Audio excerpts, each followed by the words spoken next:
মইতো আজি মোৰ সচিবক মই আজি আহ্বান জনাম যে এই ভিডিঅ'টো ৰিলিজ কৰি দিব লাগে। বিধানসভাত সদনৰ মজিয়াত সকলো সদস্যই নিৰ্দিষ্ট আচৰণবিধি মানি চলাটো বাধ্যতামূলক।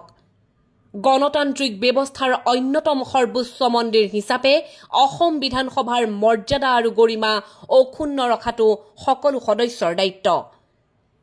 এই গৰিমা বজাই ৰাখিবলৈ প্ৰয়োজন সাপেক্ষে বিধানসভাৰ অধ্যক্ষই কঠোৰ সিদ্ধান্ত গ্ৰহণ কৰিবলগীয়া হয়। চলিত ষষ্ঠদশ অসম বিধানসভাৰ বাজেট অধিৱেশনত সদনত সৃষ্টি হোৱা এক পৰিস্থিতিৰ প্ৰেক্ষাপটত মাননীয় অধ্যক্ষ শ্ৰী ৰঞ্জিত কুমাৰ দাসে অসম বিধানসভাৰ সচিবক বিধায়ক অখিল গগৈৰ আচৰণৰ সৈতে জড়িত কিছু দৃশ্য ৰাজহুৱা কৰিবলৈ আহ্বান জনায়। মইতো আজি মোৰ সচিবক মই আজি আহ্বান জনাম যে এই ভিডিঅ'টো ৰিলিজ কৰি দিব লাগে, অসমৰ মানুহে জানক। কাৰণ আজি ডেস্কত উঠি পেলাই ওপৰত উঠি পেলাই যিটো চিঞৰিছে বা যেনেকুৱা কথা ক'লে অসম বিধানসভাত আমি তেনেকুৱা কোনো কালে আমি দেখা নাই।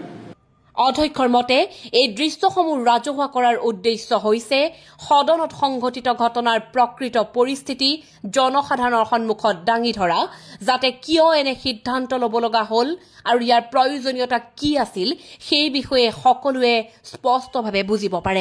মই তেখেতক 2 মিনিট 46 ছেকেণ্ড কোৱাৰ পাছত মই তেওঁক হস্তক্ষেপ কৰিছোঁ।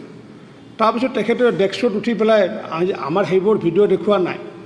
ডেস্কত উঠি পেলাই যিটো নেকি আজিলৈ অসম বিধানসভাত 2011 চনৰ পৰা মই বিধায়ক আছিলোঁ, এনেকুৱা বিধায়কটো মই দেখা নাই। মইতো আজি মোৰ সচিবক মই আজি আহ্বান জনাম যে এই ভিডিঅ'টো ৰিলিজ কৰি দিব লাগে, অসমৰ মানুহে জানক। কাৰণ আজি ডেস্কত উঠি পেলাই ওপৰত উঠি পেলাই যিটো চিঞৰিছে বা যেনেকুৱা কথা ক'লে অসম বিধানসভাত আমি তেনেকুৱা কোনো কালে আমি দেখা নাই। কাৰণ আপোনালোকেও 11 চনৰ পৰা বিধায়ক হৈছে, তেনেকুৱাকৈ ওপৰত উঠি পেলাই দেখা নাই।